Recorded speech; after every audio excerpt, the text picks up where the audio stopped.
Hi friends, welcome to Fathima channel. இப்போ நீங்கள் பார்க்க போகிற வீடியோ வந்துட்டு என்னோடய டெய்லி ரொட்டீன்.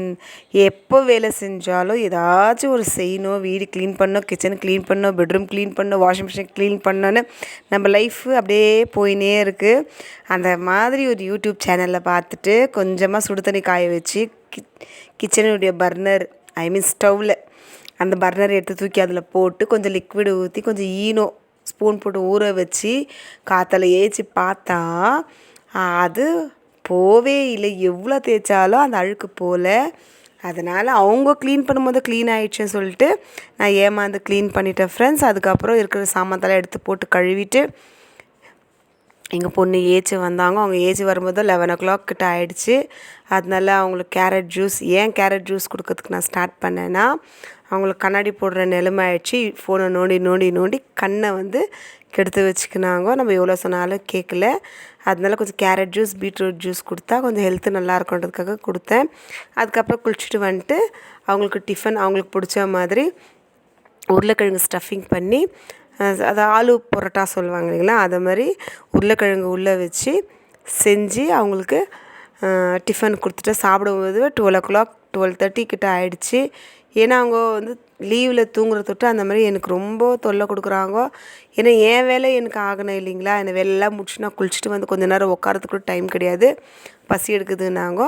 அதுக்காக அவங்களுக்கு டிஃபன் ரெடி பண்ணி நான் கொடுத்துனுக்குறேன். நான் எதனா ஒன்று கேட்டால் வீட்டிலே செஞ்சு கொடுத்தேன். எனக்கு வரலன்னா கூட பரவாயில்ல ஃப்ரெண்ட்ஸ், அது நான் செஞ்சுடுவேன். அப்படி இல்லையா எங்கள் பொண்ணுக்கிட்டே கொடுத்துட்டு நீ ட்ரை பண்ணி பாரு, அது வரதான் நீ பாரு அப்படி சொன்னேன்னா கண்டிப்பாக அவங்க ட்ரை பண்ணி அவங்க நல்லாவே இல்லைன்னா கூட அவங்க சாப்பிட்டுடுவாங்க. இல்லைன்னா இத்தை கூட வெளியே வாங்கி கொடுன்னு சொல்லுவாங்க ஃப்ரெண்ட்ஸ். கண்டிப்பாக என் பசங்க மம்மி ஆலு பரோட்டா வாங்கி கொடு, இல்லை எங்கள் அம்மா நல்லா செய்வாங்க அதனால எங்கள் அம்மாவை செஞ்சு கொடுன்னு சொல்லுவாங்க. அதனால் நம்மளே ட்ரை பண்ணிடலாமே, ஏன் வராத போகுதுன்னு சொல்லிட்டு நான் இதை 2வது வாட்டி ட்ரை பண்ணுறேன். நல்லாவே ஒரு 100% வரலனா கூட ஒரு 80%ஆவது இந்த சப்பாத்தி எங்களுக்கு நல்லா தொட்டு மார்னிங் பிரேக்ஃபாஸ்ட் முடிச்சாச்சு. நல்லா தூங்கி, ஏன்னா மத்தியானம் 12 o'clock தாங்க இது சாப்பிட்றாங்க. அங்கே மத்தியானம் சாப்பாட்டுக்கு அளவுடே கிடையாது. அப்படியே ரெஸ்ட் எடுத்து கொஞ்ச நேரம் பேசி விளையாடிட்டு நான் கொஞ்ச நேரம் ரெஸ்ட் எடுத்து தூங்கி வச்சுட்டு சாயங்காலமாக எங்கள் வீட்டுக்காரர் அப்படியே வீட்டில் தான் இருந்தார். கொஞ்சோண்டுப்பா ப்ளீஸ் இந்த கர்டன்ஸ் எல்லாம் கொஞ்சம் மாற்றி கொடுத்துடுன்னு சொன்னேன். ஏன்னாரு, எப்போவுமே நான் தான் மாற்றுறது. சேர் போட்டு ஏறி இறங்குறதுனால ரொம்பவே உடம்பு கஷ்டமாகுது ஃப்ரெண்ட்ஸ். இப்போல்லாம் இந்த தைராய்டு இருக்கிறதுனால எனக்கு உடம்பு அப்பப்போ இந்த எலும்புங்க ரொம்ப வலிக்குது. ஏற முடியறதில்ல, இறங்க முடியறதில்ல ஃப்ரெண்ட்ஸ். அதனால் கொஞ்சம் நீ ஹெல்ப் பண்ணுப்பா அப்படின்னு சொன்னதுட்டு அவர் எனக்கு கர்டன்ஸ் எல்லாம் மாற்றி கொடுத்துட்டாரு. அதுவே எனக்கு பெரிய விஷயம். ஏன்னா மாதத்துக்கு ஒரு வாட்டி கர்டன்ஸ் எல்லாம் நான் மாற்றிடுவேன். இந்த ஜோய்மாது தொல்லை தாங்கவே முடியறதில்லைங்க. அவர் என்னவோ பண்ணிடுறாரு. அவரே சுற்றி வரா. அதுக்காக வீட்டில் இருக்கிற வேலையெல்லாம் க்ளீனாக முடிக்கணும் இல்லைங்களா. அதுக்காக அந்த அம்மா பின்னாடியே நம்மளால சுற்ற முடியாது. எங்கள் ஜோய்மா எங்களுக்கு ஒரு தொல்லையே கொடுக்குறதில்ல ஃப்ரெண்ட்ஸ். ஏன் சொல்கிறேன்னா, சில பேர் நாய் வச்சுன்னுக்கிற வீட்டில் எப்படியோ தெரிலங்க ஃப்ரெண்ட்ஸ். ஆனால் என் வீட்டில் எங்கள் ஜோய்மா இருக்கிற தொட்டு ஒரு கஷ்டமே கிடையாது. கரெக்டாக 3 வேளை சாப்பாடு நம்ம அந்த அம்மாவுக்கு வச்சிட்டோம்னா சாப்பிட்டு அவங்க பாட்டுக்கு அவங்க இருக்குவாங்க. என்னை பொறுத்த வரைக்கும் ஒரு வீட்டில் ஒரு நன்றி உள்ள நாய் வளர்க்குறது ரொம்பவே யூஸ்ஃபுல். சில பேருக்கு பிடிக்காது, ஆமாம் கண்டிப்பாக ஒருத்தருக்கு பிடிக்காது. பட் எனக்கு கொடுத்தா பிடிக்கவே பிடிக்காதுங்க நாய் வீட்டில் ஏன்னா சில பேர் நாய் வீட்டில் இருக்கும் போதும் நான் போயிருக்கிறேன் இல்லைங்களா, ஒரு மாதிரி ஸ்மெல் அடிக்கும். அதில் கிட்ட வந்தால் ஸ்மெல் அடிக்கும், கடிக்கலைன்னா கூட கிட்ட வந்தால் ஸ்மெல் அடிக்கும். அதெல்லாம் பிடிக்காது ஃப்ரெண்ட்ஸ். ஆனாலும் நான் எவ்வளோ முடியுமோ அந்த அளவுக்கு எங்கள் ஜோய்மாவையும் சுத்தமாக நான் வச்சுன்னுக்கிறேன். ஜோய்மாவும் சுத்தமாக தான் இருக்கா. என் அண்ணன் பொண்ணு வந்தால் கொஞ்சம் அங்கிளுக்கு ஹெல்ப் பண்ணுமான்னு அவ்வளோ கூட சேர்ந்துக்கிறேன். சரி விட ஆண்டி நான் ஹெல்ப் பண்ணுறேன் அப்படின்னு சொல்லி நான் வீடியோ எடுத்துன்னுக்கிறேன். இவங்க 2 பேரும் கர்டன்ஸ் எல்லாம் போட்டுன்னுக்குறாங்க ஃப்ரெண்ட்ஸ். வீட்டில் நம்ம வீட்டு வாசல் சுத்தமாக வச்சுக்கணும்னு சொன்னால் நமக்காக ஃப்ரெண்ட்ஸ், வரவங்க போகிறவங்களுக்காக கிடையாது, நமக்காக நம்ம வீடை நம்ம எப்போவுமே சுத்தமாக வச்சுக்கணும். எங்கள் வீட்டுக்காரர் க்ளீன் பண்ணும்போது இனாமா இது பைப்பில் எவ்வளோ டஸ்ட் இருக்குதுன்னு சொல்லிட்டு அவரே எடுத்து எங்கிட்ட காமிக்கும் போது நான் அவர் கீழே ரிட்டன் கொடுத்துட்டு நீங்கள் கொஞ்சம் கழுவின்னு கொடுத்துருங்களேன்னு சொன்னேன். போய் அவரை போய் வாஷ் பண்ணிவிட்டு அவர் கொஞ்சம் சுத்தங்க ஃப்ரெண்ட்ஸ். நான் கொஞ்சம் அட்லீஸ்ட் நான் ஒரு 80% க்ளீனாக வேலை செஞ்சேன்னா கூட 20% அங்கங்கே ஏதாச்சும் ஒரு ஜஸ்ட் ஆகிடும். அவரே க்ளீனாக வாஷ் பண்ணி எடுத்து என் கர்டன்ஸ் எல்லாம் மாற்றி கொடுத்துட்டாரு. இது ரவை ஃப்ரெண்ட்ஸ், நார்மல் ரவை கிடையாது, பென்சி ரவையோ கிடையாது. இது ரவையை ஒன்றும் பாதியமாக ஒடிச்ச ரவை.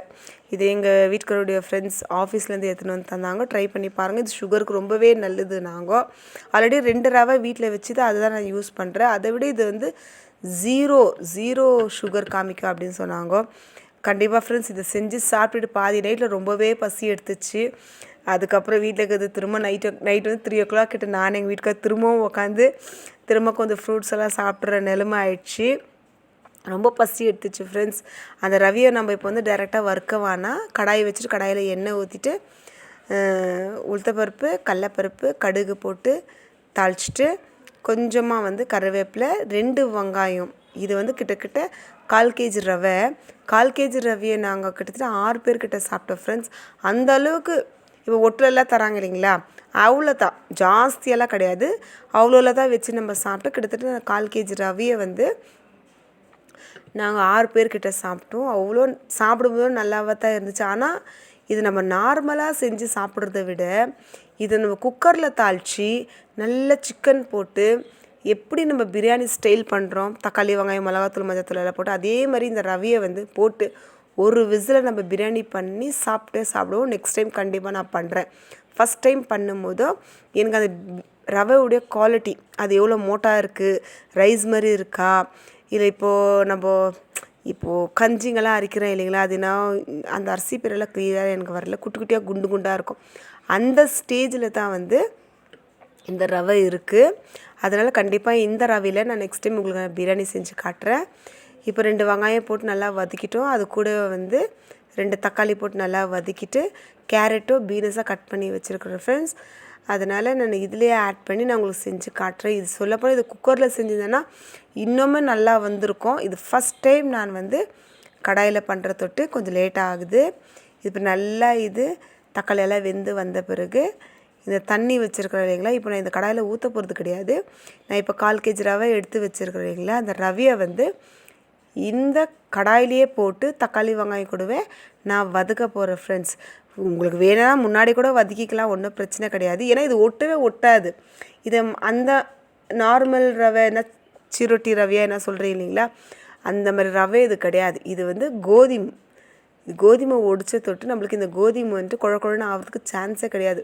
சொல்லப்போனால் வெந்து நம்மளுக்கு ரைஸ் பதத்தில் இது நம்மளுக்கு கிடைக்கிது. இப்போ இந்த எண்ணெயிலே நல்லா மிக்ஸ் பண்ணி கொடுத்துட்டு பாருங்கள் ஃப்ரெண்ட்ஸ். இப்போ நான் ஃபுல்லாக மிக்ஸ் பண்ணிட்டேன். இந்த ஸ்டேஜில் 1 சொம்பு அளவு நம்ம ரவை எடுத்த தொட்டு 2.5 சொம்பு அளவு தண்ணி கொதிக்க வச்சு ரெடியாக வச்சுருக்கேன். நான் ஃபுல் தண்ணியை நான் ஊற்றலை ஃப்ரெண்ட்ஸ், கொஞ்சமாக ஊற்றி இந்த ரவை முழுகிற அளவுக்கு. ஏன்னா ஃபஸ்ட் டைம் செய்கிறேன் இல்லைங்களா, நான் கூட துருன்னு எல்லாத்தையும் ஊற்றி குழன்னு பண்ணி அவரு நான் திட்டு வாங்குவதுக்கு நான் ரெடியாக இல்லை. கொஞ்சமாகவே இப்போ 3/4 தண்ணி ஊற்றிட்டு ஒரு கால் பாகம் தண்ணி ரெடியாக அந்த பக்கம் நான் வச்சுருக்கிறேன். இப்போ ரவை ஃபுல்லாக முழுங்குற அளவுக்கு தண்ணி ஊற்றிருக்கிறேன். தேவையான உப்பு போட்டு நம்ம மூடி போட்டு இது எவ்வளோ சீக்கிரம் வெந்து போகுதுன்னு பார்க்கலாம். இப்போ கலரி கொடுத்துட்டு மூடி போட்டு வச்சிடுறேன் ஃப்ரெண்ட்ஸ். ஆனால் எடுத்தால் நம்மளுக்கு அது ரைஸ் பதமாகவே இருக்குது. நான் உங்களுக்கு காட்டுறேன் பாருங்க. இப்போ நான் உங்களுக்கு எடுத்து கையில் காட்டுறேன். எடுத்து போட்டோடனே ரைஸ் மாதிரி அதுவும் கொஞ்சம் உதிராக ஆயிடுச்சு பாருங்கள். இப்படி எடுத்து பார்க்குறேன். இன்னும் கொஞ்சம் ஒரு 5% வேகணும். அந்த மீதி இருக்கிற தண்ணியை போட்டு நம்ம வேக வச்சா கரெக்டாக 2.5 கிளாஸ். இப்போ நெக்ஸ்ட் நான் தைரியமாக சொல்லுவேன், ஒரு கிளாஸ் ரவைக்கு 2.5 கிளாஸ் தண்ணி ஊற்றுனா இந்த உப்புமாவு ரெடியாக வந்துடும். நெக்ஸ்ட் டைம் நான் இந்த ரவையில் உங்களுக்கு நான் பிரியாணி செஞ்சு காட்டுறேன் ஃப்ரெண்ட்ஸ். இந்த வீடியோ உங்களுக்கு பிடிச்சிருந்தா லைக் பண்ணுங்கள், ஷேர் பண்ணுங்கள் ஃப்ரெண்ட்ஸ். தேங்க்யூ.